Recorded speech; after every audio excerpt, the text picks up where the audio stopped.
Ranahnya agama ya, jadi saya agak disclaimer sedikit ya, ini ranah sensitif. Apa sih sebenarnya ruatan itu menurut Madam? Ruat itu melepaskan. Yang ruat itu biasanya ada kekotoran batin kita gitu. Kok masa Tuhan ngasih takdirnya jelek gitu? Ada penjelasan nggak di situ, Madam? Ketika ruatan itu dipandang oleh salah satu keyakinan itu adalah klinik, sebenarnya nggak klinik karena bahasanya dan tata caranya mungkin menjadi tanda kutip klinik. Tapi Madam boleh tahu nggak ya, agak sedikit sensitif. Emang kalau ruatan itu kira-kira memakan biaya kisaran berapa sih, Madam?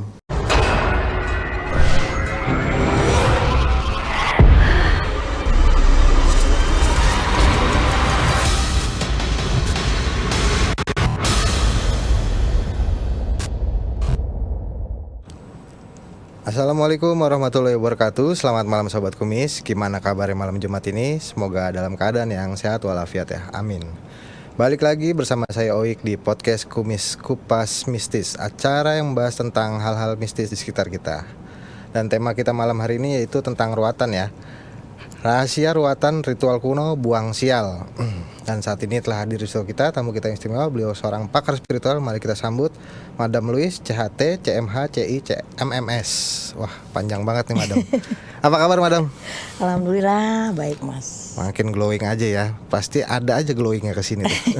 Tapi saya penasaran tuh tadi apa tuh gelar ini, baru Madam kasih tahu saya soalnya. Oh iya, nah sebenarnya sih karena saya punya gelar di CHT, CMH, CI dan MMS, tapi selama ini saya nggak pakai karena lebih banyak dari pakar spiritual aja. Nah itu sebenarnya gelar dari certified hipnoterapi, dari metafisik juga, terus dan masih banyak sih sebenarnya, tapi saya lebih pakai itu doang, kepanjangan ntar kalau banyak. Tapi kalau misalnya hal-hal yang berbau keilmuan seperti kayak gini ya gitu, itu masuknya apa sih, soft skill atau apa gitu? Sebenarnya itu lebih ke skill sih hipnoterapi. Nah, misalnya kalau seseorang pengen melakukan satu treatment untuk hipnoterapi kan harus mempunyai sertifikasi, harus ada dasarnya. Ya, jadi supaya ketika kita melakukan treatment kepada klien ada basic-basic daripada treatment itu sendiri, ada SOP-nya gitu loh Mas. Nah selanjutnya dari SOP ini kita mau mengembangkan sepanjang tidak menyalahi daripada SOP bisa. Misalnya hipnoterapi digabung healing itu masih nyambung sih. Oh, jadi memang akhirnya ada ilmu baru ya di situ. Iya. Digabungin dua ilmu itu karena sudah bisa ngelihat SOP-nya masing-masing. Ini begini, Iya, ini begini. Ini bisa digabungin gitu. Biasanya pun dalam hal kayak buka aura, kayak misal ruatan, biasanya itu start awal basicnya saya selalu memakai hipnoterapi sih buat untuk relaxing mental gitu.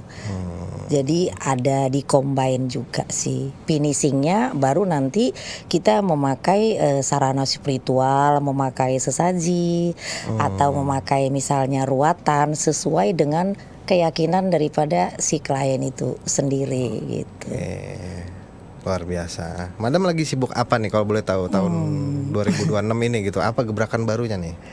2026 kebenaran buku kedua saya Kitab Aura ini nanti buat teman-teman di rumah kalau mau hadir bisa juga sih. Tanggal 1 nanti akan launching untuk buku Kitab Aura. Nah, buku pertama saya kan 2017 itu Reborn, lahir kembali. Nah, yang ini Kitab Aura. Jadi di Kitab Aura ini sebenarnya saya menghubungkan bahwasanya aura itu selalu dilihat dari sudut pandang yang klinik.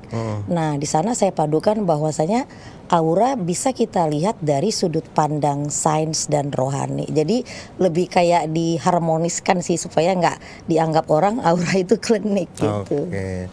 Tapi Madam boleh ada bentuk fisiknya ya? Ada. Coba.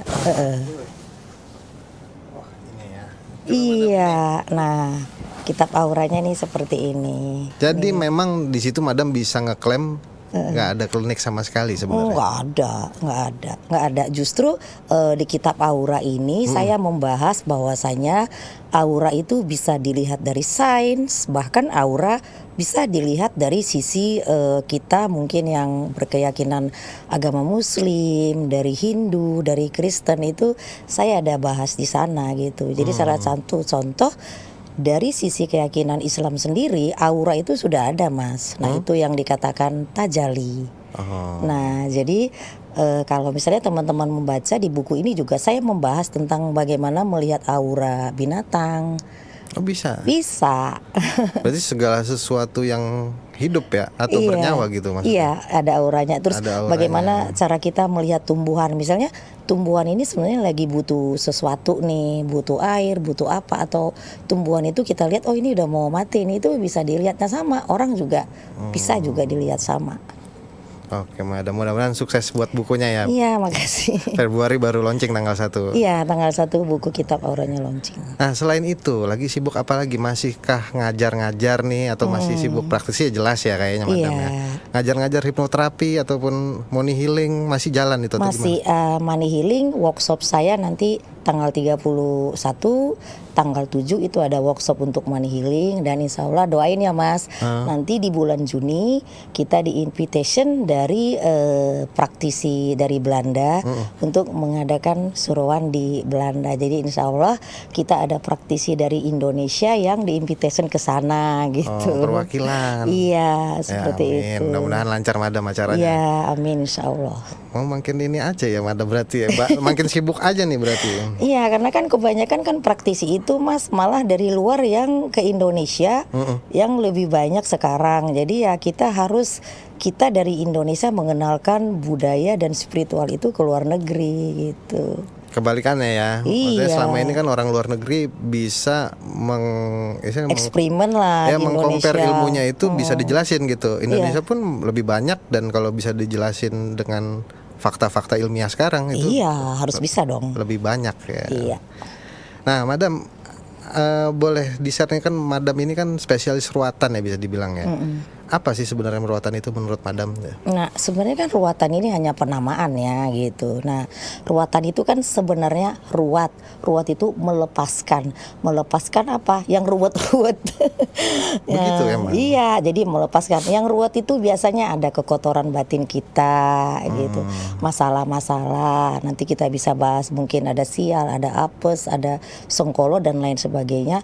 Artinya membersihkan. Walaupun pada dasarnya sebenarnya ruatan itu adalah rasa bersyukur intisarinya sebenarnya. Sebenarnya itu. Iya, tetapi ketika sekarang di banyak tradisi dinamakanlah ruatan. Sebenarnya intinya rasa bersyukur kita kepada sesuatu yang kita dapatkan di semesta ini gitu. Dan bedanya sama ruqyah apa kalau bisa? Kalau bedanya sebenarnya kalau ruqyah kan lebih kita mengakses energi ilahi melalui doa-doa yang berulang kali disebutkan. Misalnya kita membacakan ayat apa diulang-ulang itu mengakses alam bawah sadar kita karena itu kan energinya gede.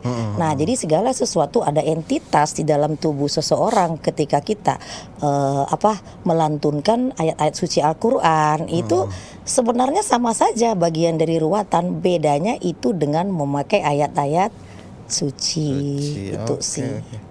Ini agak sensitif sedikit nih karena banyak ahli agama itu melihat ruatan itu sebagai suatu hal yang musyrik. Maaf ya, mohon maaf sebelumnya Madam. Menurut Madam sendiri gimana kalau kayak gitu? Oke, karena ini ranahnya agama ya, jadi saya agak disclaimer sedikit ya, ini ranah sensitif. Ini hanya kebenaran saya pribadi. Kalau menurut saya ketika ruatan itu dipandang oleh salah satu keyakinan itu adalah klinik, sebenarnya nggak klinik karena bahasanya dan tata caranya mungkin menjadi tanda kutip klinik. Nah, saya bilang tadi kalau kita duduk bersama, kita dari pandangan yang sama dulu bahwasanya ruatan ini adalah rasa syukur kita. Sebenarnya nggak klinik. Nah, kalau misalnya dikatakan klinik, kliniknya di mana? Misal apakah karena memakai bunga-bungaan? Nah, kalau kita memakai bunga-bungaan, kan bunga itu sebagai simbol keindahan. Nah, kalau misalnya kita katakan klinik nih, kenapa setiap orang mau pengantenan pasti ada siraman bunga, ada ruatan dulu. Midodareni ya kan? Nah, di Jawa begitu. Iya. Nah, bahkan kalau kita mandi besar pun itu ruatan, Mas. Salah satu. Iya. Kalau bisa dibilang gitu. Iya, karena nggak bisa aja setiap mandi besar kita mandi bunga, ya nggak? Oh. Iya dong. Jadi sebenarnya Ya klinik karena kita tidak duduk bersama. Mari kita lihat dari cara pandang yang bersama dulu nih. Tolak Akhirnya ukurnya dari mana dulu. salah paham mungkin ya. Tetapi ada oknum-oknum tertentu juga yang memakai ruatan ini untuk hal-hal yang tidak baik juga. Ada juga, Madam mengakui itu. Ada. Jadi makanya saya bilang tadi tergantung daripada orangnya. Karena saya bilang tadi ketika ruatan dipakai untuk misalnya menjadi menyembah atau mempersembahkan sesuatu dengan berharap akan ada timbal balik kepada energi-energi goib atau entitas. Nah, itu yang jadi salah. Tetapi kalau ruatan kita pakai cara ini adalah sebagai tanda syukur kita kepada Yang Maha Kuasa, kepada orang tua kita, kepada alam semesta. Nah, kliniknya di mana? Akan jadi hal yang berbeda. Iya, Oke. gitu. Tapi mengapa seseorang itu perlu diruat? Ada nggak ciri-ciri khusus? Jadi Entah dia sial, atau entah dia sering sakit, atau keuangannya jelek terus. Apa emang itu indikasinya gitu? bisa juga, tapi bukan berarti orang yang sudah diruat pasti akan hidupnya berubah. Kalau kita tidak merubah dari diri kita sendiri, nggak berubah juga. Jadi bukan berarti diruat itu terus kehidupan kita langsung berubah. Ini salah satu contoh saya nih. Nah, dulu kan saya mengalami kehidupan yang jatuh bangun. Jatuh bangun. Jadi contohnya ndak usah orang saya. Nah, saya beberapa kali diruat oleh orang-orang yang saya tuakan. Jadi di ruatan pertama itu malah hidup saya bukan makin bagus, malah nggak karu-karuan. Nah, apakah pertanyaannya yang salah yang ngeruat saya atau salah ruatan, ya kan? Iya. Sebenarnya nggak ada yang salah, belum harmonis. Bisa jadi saya ketika diruat tidak menjalankan apa yang disarankan. Saya nggak berubah, cara pandang saya nggak berubah, cara hidup saya nggak berubah. Karena sebenarnya inti daripada ruatan adalah mengharmoniskan diri kita dengan alam dan Tuhan. Mengharmoniskan jagat kecil dan jagat gede. Nah, dengan cara ya masing-masing daerah kan punya cara sendiri-sendiri gitu. Bahkan habis bersetubuh juga ada ruatannya apa? Itu tadi harus mandi Besar. gitu. Tapi apakah ini cuman lingkupnya untuk mensucikan diri, membuang sial, atau membuka rezeki? Apakah ruatan tuh bisa lebih luas lagi gitu? Oh, bisa. Nah, kalau misalnya kalau saya ya, kalau untuk ruatan weton itu saya itu sebenarnya nggak perlu yang hal-hal yang gede-gede ya kalau untuk weton doang. Tetapi kalau untuk ruatan upacara tertentu biasanya harus pakai wayang. Kalau upacara-upacara agung itu ruatan harus pakai wayang. Oh gitu. Iya. Nah, kalau zaman sekarang kan jarang orang pakai wayang karena biayanya mahal. Nah, kalau zaman dulu kan Kidemang atau yang lain yang memang kaya-kaya zaman dulu melakukan ruatan pasti pakai wayang, bisa berapa hari 3 hari, kayak 3 malam gitu. biasanya. Iya. Jadi kalau untuk upacara-upacara agung, ruatan-ruatan agung biasanya pakai wayang. Nah, kalau zaman dulu sebenarnya kayak ruatan Pandawa-Pandawi, terus kayak misalnya ontang-anting, ya kan, sendang diapit pancuran diapit sendang, sengkono sengkini. Nah, itu sebenarnya kalau zaman dulu harus pakai wayang. Kalau zaman dulu. Nah, kalau zaman sekarang kan lebih mungkin dipersimpel. Tapi kalau untuk upacara agung itu wajib pakai wayang. Kalau Madam, ruatan ini kenapa selalu dikaitkan dengan Sengkolo ya? Karena di pemahaman masyarakat Sengkolo ini termasuk ini tren gitu. Bahkan film-film Sengkolo juga ada gitu. Jadi memang, tapi salah satunya memang untuk itu. Iya, nah yang paling sering untuk diruat sial itu kan Sengkolo, terutama untuk wanita. Jadi wanita-wanita itu yang misalnya sering sulit mendapatkan jodoh, atau kalau bersuami meninggal itu ya, yang kayak bahu lawean itu gitu. Itu termasuk bagian dari Sengkolo. Ataupun dulu leluhur kita itu mungkin mengabdi gitu ya kan. Karena ada judulnya itu kan pengabdi setan, atau dulu melakukan ritual-ritual mistik kuno. Nah, itu tuh bisa sampai berapa kali keturunan kalau ritual-ritual mistik kuno tuh. Oh, Ya, itu bahkan dari sebenarnya keyakinan-keyakinan tertentu, saya nggak mau bilang keyakinan apa gitu ya.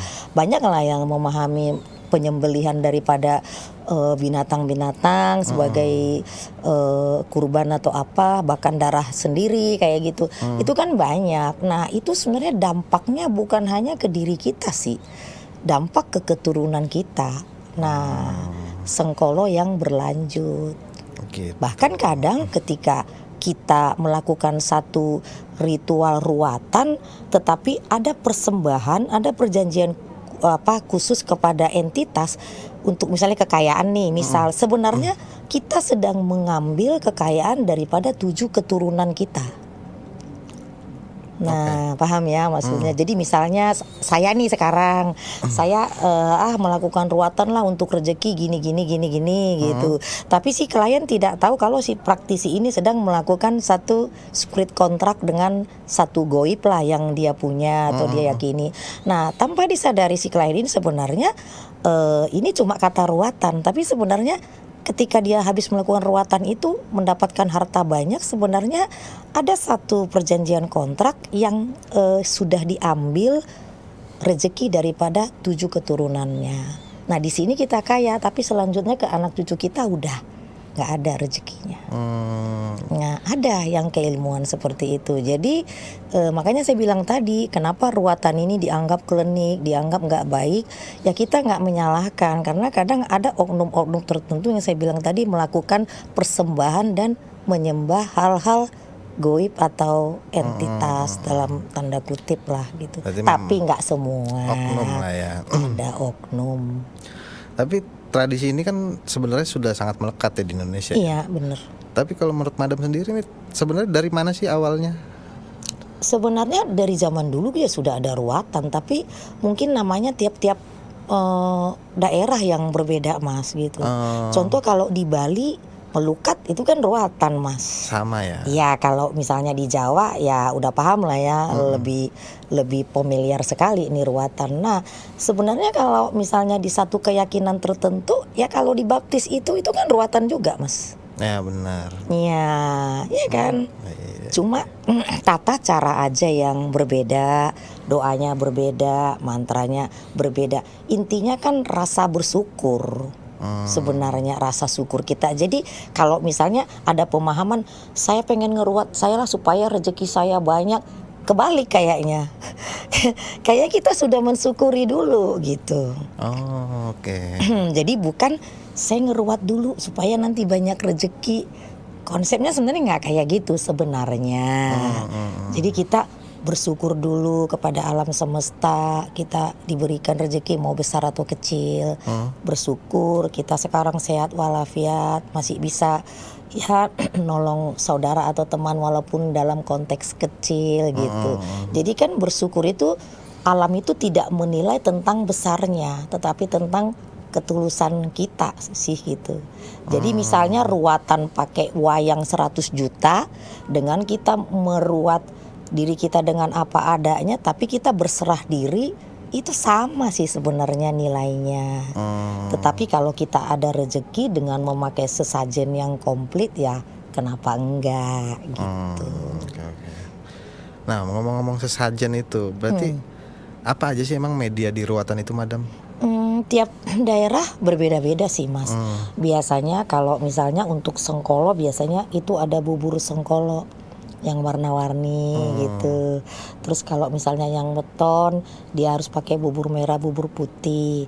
Nah, kalau misalnya ruatan yang melukat itu biasanya tradisinya itu memakai kelapa kuning kecil, kelapa gading itu biasanya nanti yang satu kita taruh dulu untuk disucikan, yang satunya setelah disucikan kita mandikan gitu. Jadi tiap-tiap daerah berbeda-beda sih. Tapi tetap memakai bunga, kenapa? Simbol keindahan. Jadi bukan kita lihat bunga itu klinik. Itu ada simbol keindahan. Terus kenapa mau pakai air suci? Sebenarnya air terserah di mana aja ya, mau air terjun, mau air sumur, air apa. Tapi ya kalau bagus sebenarnya kan air jam-jam lebih bagus lagi kan gitu. Nah air suci ini ya dipakai kenapa? Karena kekuatan energinya untuk meluruhkan semua letih kotoran-kotoran yang ada di tubuh kita, di batin kita, di pikiran kita gitu. Setelah diruat sebenarnya diruat air suci dari 7 dunia misalnya nih ya, apakah akan langsung bagus? Ya kalau kita nggak merubah hidup kita ya nggak juga toh. Oke. Iya, jadi keselarasan semuanya harus ada keharmonisan, keselarasan gitu. Jadi itu saling melengkapi gitu. Jadi adanya sesaji sebagai simbol, adanya air sebagai pembersihan, adanya doa atau mantra. Nah, kenapa jadi mantra? Ketika satu kata-kata diucapkan berkali-kali menjadi doa dan berkali-kali lagi menjadi mantra. Nah, inilah yang saya bilang keharmonisan kosmik dan kosmos yang kita satukan itu loh. Tapi Madam bisa jamin ya kalau misalnya yang Madam lakukan selama ruatan itu tidak menggunakan bantuan gaib? Tidak ada yang goib sebenarnya. Itu bisa disainskan. Bahkan ketika kita berbicara seperti ini pun penonton Kupas Mistis di rumah yang belum tercerahkan pasti berpikir goib dong. Iya. Ini termasuk sarana goib ini ketika kita berbicara di sini. Goib itu karena kita tidak melihat misal ya. Tapi kan bisa dirasakan. Karena energi itu kita tidak bisa melihat tapi kita bisa rasakan gitu. Jadi sebenarnya tidak goib, bisa dijelaskan secara sainsnya bisa gitu. Tetapi ada memang satu energi yang tak terbantahkan yang melingkupi kita gitu. Yang pencapaian dari pikiran kita belum nyampe untuk exploringnya gitu. Itulah kekuatan daripada ya Allah Subhanahu Wa Taala gitu. Dan ruatan itu menurut Madam nggak berbahaya? Apa ada bahayanya nih Madam?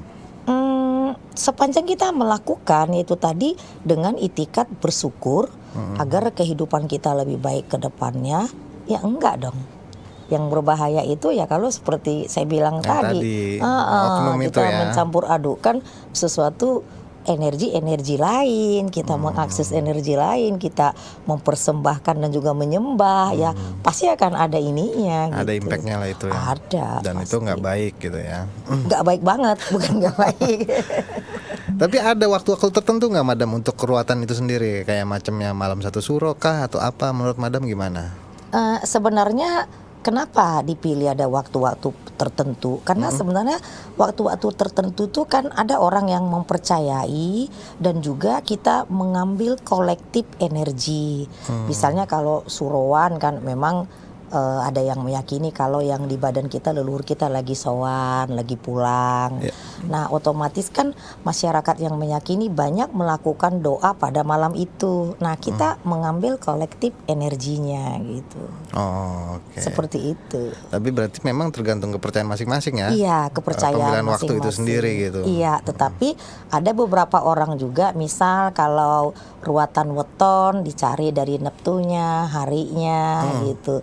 Dan tiap daerah-daerah berbeda-beda tergantung keyakinan. Tapi memang selalu dicarikan sesuai dengan weton seseorang sih gitu. Bahkan orang nikahan juga dicari kan hari-hari baiknya gitu. Berarti memang sebenarnya nih ada ritual khusus ya yang dilakukan sebelum meruat itu sendiri, baik itu dari Madam ataupun si klien itu sendiri. Iya, nah sebenarnya sebelum kita melakukan ritual ya kalau saya pribadi itu selalu melakukan misal harus puasa dulu biasanya. Yakinkan bahwasanya energi yang kita sampaikan doa itu benar-benar memang nanti bisa membantu. Karena sebenarnya kalau kita meruat orang ini kan ada energi yang berpindah juga kan. Jadi puasa buat diri kita sendiri gitu. Dan si kliennya juga harus melakukan arahan-arahan yang sudah kita tentukan seperti itu.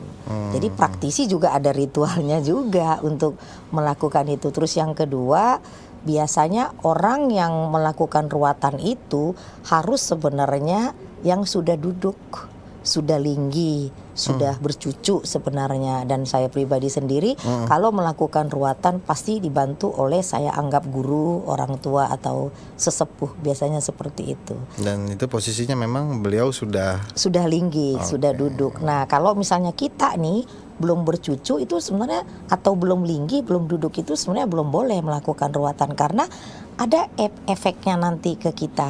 Efeknya ya kita masih punya anak gitu. Nah, jadi nanti residu-residu daripada orang yang kita ruat itu bisa berbalik. Bahkan di keyakinan-keyakinan tertentu mereka bahkan menghealing orang aja ada yang nggak mau, ada keyakinan tertentu.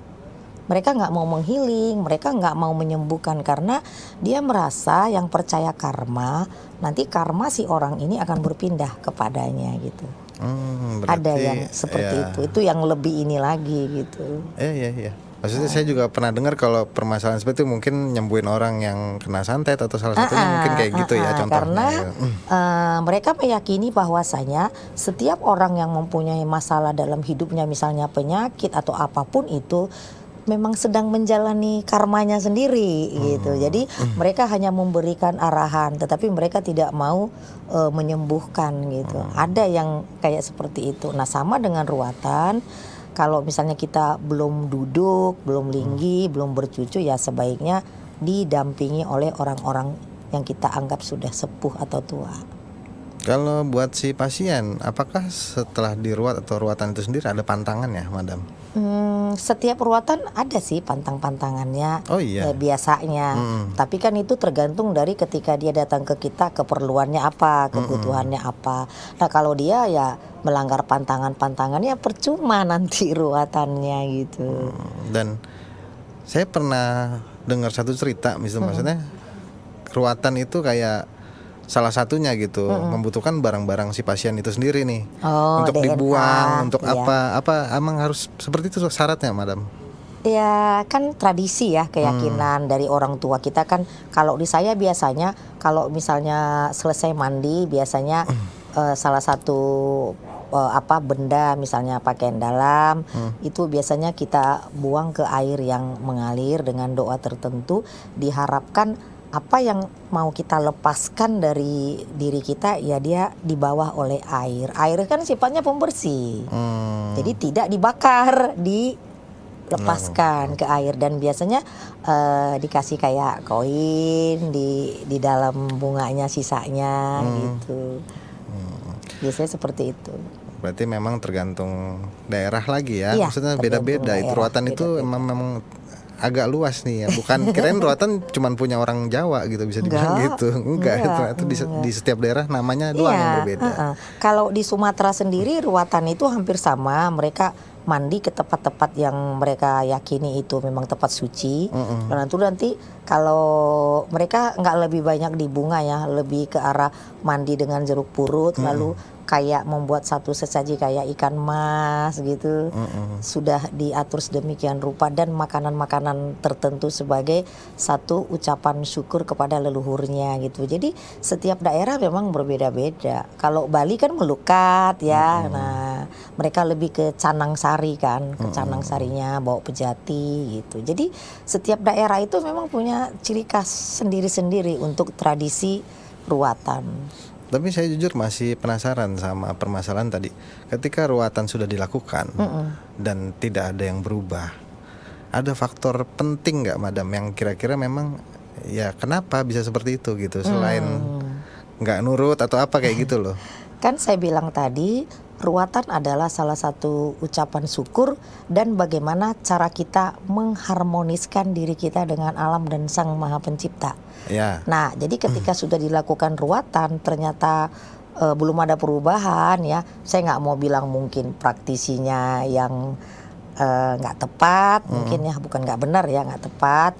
Terus mungkin juga bisa si kliennya tidak menuruti arahan, tetapi yang saya pastikan adalah berarti ruatan itu belum selaras dengan yaitu tadi jagat kecil, jagat gedenya, belum selaras diri dengan alam semesta dan Sang Maha Pencipta itu sih. Jadi itu yang harus dicari lagi, karena inti dari ruwatan adalah ucapan syukur dan mengharmoniskan diri kita dengan alam dan Sang Maha Pencipta dengan memakai elemen-elemen tertentu tadi, bunga, air suci, doa-doa. Jadi ya kalau udah diruat kok belum berubah gitu ya, ya belum selaras, dicari lagi. Berarti ada sesuatu yang belum beres itu. Dan itu mungkin bisa di review ulang atau gimana Madam caranya? Bisa direview ulang. Makanya setiap saya mau ada acara ruwatan, biasanya ada kayak kita coaching ya. Jadi yaitu tadi kita harus ngelihat mental daripada orang yang kita ruwat dulu, diberesin dulu mentalnya.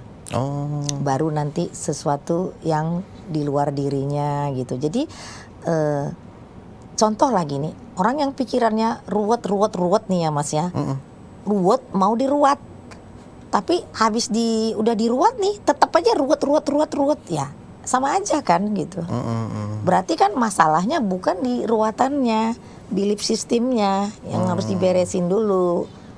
Berarti tanggung jawab si praktisi ini gede juga ya? Iya. Maksudnya kirain kan ruatan itu cuman sebagai apa ya, satu syarat gitu yang harus dijalanin aja. Ternyata ada yang dibenerin dulu sebelumnya. Ada, makanya sebelum ngeruat itu kita lakukan pendekatan dulu, pendekatan kepada si klien tentang masalahnya apa, kenapa bisa seperti itu. Karena sebenarnya ada orang-orang tertentu Mas, sebelum diruat pun udah beres.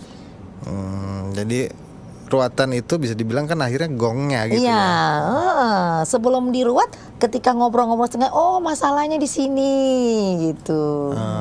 Iya. Jadi kakek saya bilang tadi, diruat 10 kali pun diruat, tapi kok belum berubah-berubah. Yaitu tadi di belief system kan, di cara pandangnya, cara penerimaannya gitu. Misal contoh gini, ada klien saya itu ruwetnya tuh gini, kenapa saya ditinggalkan suami, misal, karena suami saya begini begitu, panjang lebar ya gitu. Nah, ketika kita mendengar setelah itu, oh masalahnya di sini. Nah, kita kasih ke dia solusinya begini. Nah, sebelum diruat pun dia sudah tercerahkan sendiri. Jadi cara penerimaan daripada satu kondisi itu penting banget Mas. Jadi ketika diruat itu orangnya sudah berserah, sudah surrender, sudah ya saya menyerah dengan keadaan saya, sudah membuka diri. Nah ketika kita berserah tiada daya upaya, kita sudah membuka diri, ya kebesaran yang maha besar itu akan hadir sih Mas. Tapi diruat tapi nggak mau berserah, gimana kayak gitu? Gimana ya? Iya, tetap aja nyel dalam hidupnya, akhirnya ya alam di ini lagi gitu. Dibenturin lagi sama keadaan gitu. Oke. Tapi Madam boleh tahu nggak nih, agak sedikit sensitif. Emang kalau ruatan itu kira-kira memakan biaya kisaran berapa sih Madam? Tergantung sih Mas, kan praktisi ada kadang hitung-hitungannya dari wetonnya sendiri, ada kadang hitung-hitungannya dari yang diruat ini apa. Kan kadang ruatan ada ruatan agung juga gitu. Itu gede gitu ya. Iya, kalau misalnya ruatan agung kan harus memakai kayak misalnya harus beli misalnya kambing. Nah, kambingnya juga kan yang kambing kanit misalnya, itu juga kan kalau misalnya yang tanduknya lebih bagus harganya beda misal. Nah tergantung daripada yang mau diruat apa. Tapi ketika misalnya klien itu nggak punya, memang ada yang harus kita beresin. Kadang-kadang kita nggak mesti ada itunya gitu. Karena kan kadang pas kita lagi ngeruat kan bisa juga kita satuin kalau misalnya ada yang mau diruat sekalian. Jadi misalnya sesajinya kan tidak terlalu mahal gitu. Jadi kalau ditanyakan berapa kira-kira daripada harganya, itu tergantung apa yang mesti kita ruat sih Mas. Berarti gitu. memang balik ke situ dulu ya. Iya, tergantung kebutuhan gitu. Nah ini kan berarti memang masalah ruatan bukan sekedar ruatan ya, berarti masih ada kayak di situ kepercayaan untuk kita jadi lebih baik, sistem. ataupun pemikiran kita harus lebih baik juga gitu. Nah pertanyaannya di sini, apakah setelah diruat orang itu masih harus dibuka auranya nggak? Itu kan mungkin ini gimana nih? Apa udah termasuk satu paket atau gimana gitu? Jadi gini, kita balik ke aura. Sebenarnya aura ini kan medan energi ya yang ada di tubuh kita, walaupun aura itu berlapis-lapis. Nah, sebenarnya nggak mesti diruat, nggak mesti buka aura. Ketika cara pandang orang terhadap sesuatu masalah clear dan seluruh daripada aliran darah chi di tubuhnya bener, itu auranya udah kebuka kok Mas. Contoh Mas dapat transferan sekarang 1M, auranya kebuka nggak? Oh iya. Ah ya udah. Ya kan? Iya. Nah, ketika misalnya saya bilang Mas Oik, Mas dapat transferan misalnya nggak usah 1M dah, 10 juta aja gitu. Langsung dong ini sumringah. Oh iya. Itu kenapa? Ya karena mungkin senang ya. Ya, ketika senang apa yang terjadi di tubuh? Oh iya. Endorfin kita naik. Oke, Kenapa oke. orang senang memakai narkoba? Ya karena alasan Ketika itu. memakai narkoba, playing, endorfinnya naik, auranya jadi bersinar. Nah, itu sainsnya.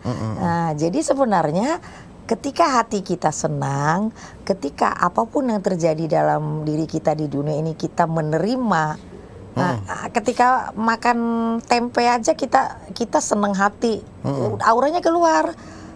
Tapi ada satu klien saya, dia di Eropa seminggu, dia bilang Eropa itu jelek semua. Kadang lagi patah hati, ya auranya nggak keluar. Nah, jadi aura itu berhubungan sama medan energi, sama conditioning batin kita, gitu. Jadi misal udah ruatan harus buka aura juga nggak perlu lah. Nggak perlu Gitu. ya, karena Iya. memang secara itu udah dibenerin semua gitu. Udah, makanya saya bilang mungkin kalau praktisi lain nggak tahu ya. Kalau di saya sebelum melakukan ruatan itu, bagi saya kan ruatan ini hal yang besar. Jadi ke klien saya itu saya lebih senang kita ngobrol dulu, menanyakan sebenarnya case-nya apa, masalahnya apa. Jadi ketika kita benerin cara pandangnya, cara penerimaannya terhadap satu keadaan itu, langsung auranya beda kok. Nah, jadi nanti kita tutup dengan ruatan tadi sebagai tanda syukur gitu. Jadi lebih kuat lagi. Oke. gitu.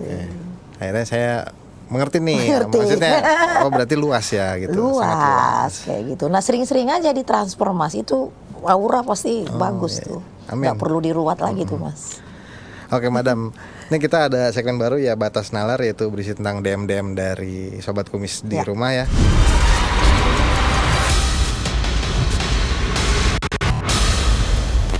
Yang masuk salah satunya yaitu nih ada cerita tentang misalnya nih seputar ruatan ya. Misalnya ada orang lahir, Ya.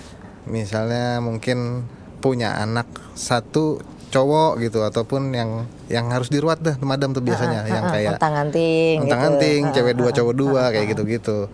Nah itu gimana? Itu kan mereka mungkin tidak bisa memilih ya, bisa dibilang kayak gitu. Apakah ruatan itu salah satunya kayak kok masa Tuhan ngasih takdirnya jelek gitu?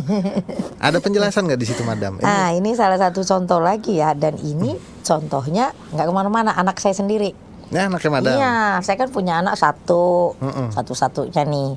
Nah, anak saya itu orangnya yang logis banget, nggak percaya gini-ginian gitu Mas, nggak Oh, ya? percaya.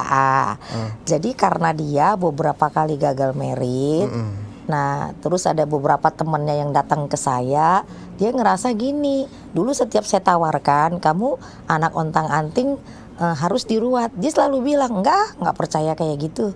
Nah tapi ada satu temannya dia yang percaya seperti itu, akhirnya diruat di saya. Dia artis juga sih, tapi saya nggak sebutin namanya, sering di Netflix tuh. Nah ini si temannya ini percaya akan hal begitu, malah dia saya ruat itu kan, yang temennya, akhirnya temennya kan udah menikah tuh gitu. Nah si anak saya nggak percaya seperti itu. Nah yang satu percaya gitu. Nah terus akhirnya ketika beberapa kali gagal merit, anak saya akhirnya someday suatu hari dia bilang, mami boleh nggak saya diruat? karena saya merasa saya butuh kayak gitu. Jadi ada juga yang pada saat ketika kita kasih tahu kamu memang harus diruat, dia nggak mau. Tapi ketika terbentur kepada satu permasalahan, kok saya gagal-gagal terus ya gitu. Akhirnya dia minta diruat. Nah seperti itu. Tapi ada juga orang merasa kayaknya, oh aku anak ontang-anting jadi harus diruat nih. Kenapa sih aku dilahirkan jadi anak satu gitu. Jadi nasibnya begini. Nah, di situ yang butuh kita kasih pandangan. Sebenarnya bukan karena takdirnya yang jelek. Karena ada orang yang merasa, oh weton aku ini jelek, karena weton aku ini, oh aku lahirnya jelek, aku lahirnya ini jadi jelek. Nah sebenarnya bukan karena itu Mas. Jadi keharmonisan daripada kita ke alam itu yang belum. Nah contoh kayak anak saya misal, sebenarnya bukan karena dia ontang-anting, enggak. Jadi ya memang ada yang belum harmonis. Bisa jadi antara saya dengan anak saya, atau di situ ada karma, ada traumatik genetik, ada sengkolo yang berjalan, bisa jadi yang saya bilang tadi. Nah setelah saya tarik ke atas, ternyata nih ya, dari ibu saya ke nenek-nenek saya itu bermasalah relationship-nya Mas. Iya, nah di ibu saya juga bermasalah ya gitu. Ya, terus? Nah terus di nenek saya bermasalah. Ternyata saya tanya lagi di atasnya lagi, uyut saya itu bermasalah juga relationship-nya gitu. Nah itu nurun ke saya dan nurun ke anak saya gitu. Apa traumatik genetik tadi? Iya, jadi kalau secara sains itu dikatakan traumatik genetik. Jadi sesuatu memori yang kita bawa melalui DNA ke dalam diri kita turun-temurun, terakumulasi. Tapi kalau mungkin di keyakinan tertentu itu yang dikatakan karma. Atau itu tadi sengkolo. Nah, mungkin kalau di pemahaman tertentu ada juga ciong ya, ntar dia ciong. Nah Chinese nanti ada buang kias gitu. Terus udah diruat madam akhirnya anaknya itu gimana? Enggak, dan insya Allah udah mau merit sih, doakan aja. Amin. Jadi case-nya nggak siapa-siapa, ini ke diri saya sendiri. Anak sendiri ya. Anak sendiri udah nggak bisa, case-nya. udah ya pokoknya itu udah pasti benernya dah. Iya, gitu dan kan. di saya sendiri pun hubungan relationship itu bermasalah juga gitu. Dulu juga saya selalu kayak mengutuk diri saya, kayak merasa kok kayak gini ya gitu. Kok hidup kayak gini ya gitu. Tapi ketika saya merubah cara pandang saya bahwasanya segala sesuatu yang pernah dilakukan oleh orang tua saya, oleh mungkin ibu saya, oleh nenek saya dan lainnya, ya udah saya minta diberesin, terputus sampai di sini gitu. Karena itu yang saya bilang, saya pernah ya syuting di sini yang saya katakan tentang pohon keluarga kan, healing family tree. Nah itu akhirnya saya melakukan healing family tree pohon keluarga ini saya gitu. Ya itu tadi bagian dari ruatan itu. Jadi ngeruat silsilah benang merah keleluhuran saya dari sisi relationship. Nah kita bisa juga meruat silsilah pohon keluarga DNA kita benang merah dari sisi money healing. Nah, kita bisa juga mengakses satu keilmuan atau kesaktian, apakah nuragan ya, dari silsilah sama tadi, sama mau akses bisa, mau clearing bisa. Iya kan, energi itu apa ya, besar, kita mau apain aja gitu bisa. Sebenarnya kan kita ini makhluk super yang diciptakan oleh Allah Subhanahu wa Ta'ala, yang dikasih pemikiran, pengetahuan baru cuma 7, berapa persen. Jadi 92% pengetahuan kita ini masih ditutup. Ngasih rahasia gitu lah ya. Iya, kalau kepinteran nanti repot gitu. Tapi yang jelas ruatan itu nggak sebatas hanya mandi-mandi bunga, bakar-bakar dupa saja, enggak. Banyak cara, termasuk ketika kita mengclearing silsilah DNA daripada leluhur kita melalui pohon keluarga energi, itu ruatan. Tapi itu sudah di tingkat pemahaman yang nggak main-main gitu. Jadi seorang meditator kalau ya ini belum bisa lah melakukannya, karena ada tingkat pencapaian mindfulness alam bawah sadar subconscious yang bermain di sana. Takutnya ke bawah. Nggak balik ya? Ya nggak balik sih nggak, tapi error. Oh iya. Pernah nggak handphone error? Iya. Iya, nah itu banyakan download nanti. Jadi sebaiknya melakukan dengan memang yang sudah berpengalaman dan diberikan penjelasan-penjelasan tentang ruatan yang saya katakan. Karena yang saya katakan ruatan terakhir itu sebenarnya banyak dipakai oleh orang-orang yogi. Orang-orang pertapa-pertapa yang tingkat pemahaman dan kebijaksanaannya sudah di tingkat manusia biasa. Termasuk skill yang saya pakai sekarang pun itu saya akses melalui ruatan DNA leluhur. Itu jadilah si Madam Louise ini. Itu Mas. Berarti memang berliku-liku sekali Ya, sejalannya. itu udah ruatan tingkat langit, itu udah beda, tapi keren. Tapi orang menganggap itu klinik, enggak. Di hipnoterapi itu ada namanya timeline terapi. Jadi kita bisa mengclearing, kita bisa mengakses silsilah DNA kita gitu. Tapi kalau orang lain mengatakan itu mungkin goib dan klinik, sebenarnya enggak. Itu ada sainsnya, dan mungkin nanti untuk 100 atau 200 tahun ke depan itu udah nggak klinik lagi, udah nggak goib lagi. Mungkin ya cucu-cucu mungkin nanti sudah menemukan pengetahuan yang lebih keren-keren di spiritual. Oke. Adam, untuk akhir ada yang mau disampaikan buat sobat kumis di rumah buat penutupan, silakan Madam. Saya cuma sampaikan sih bahwasanya ruatan bukan sebagai bentuk klinik ya, tetapi ini sebagai syukur kita kepada Sang Maha Pencipta karena kita diberikan kesehatan dan rezeki yang berlimpah. Jadi marilah kita membuka diri terhadap semua pengetahuan. Kalau memang belum merasa itu paham, disimpan dulu sebagai perbendaharaan di pikiran. Siapa tahu suatu saat teman-teman membutuhkan. Baik, demikianlah obrolan seputar misteri kita dengan Madam Louise. Semoga kali ini ada pelajaran pengetahuan yang bisa kita ambil di dalamnya. Sekali lagi Madam Louise, terima kasih udah mau mampir di Kumis di tengah kesibukannya gitu. Mudah-mudahan sehat selalu Madam. Amin, sama-sama. Dan terus update Kumis, kupas mistis di YouTube Dunland Transvision atau Transvision Official, karena selalu ada kisah-kisah mistis di setiap episodenya.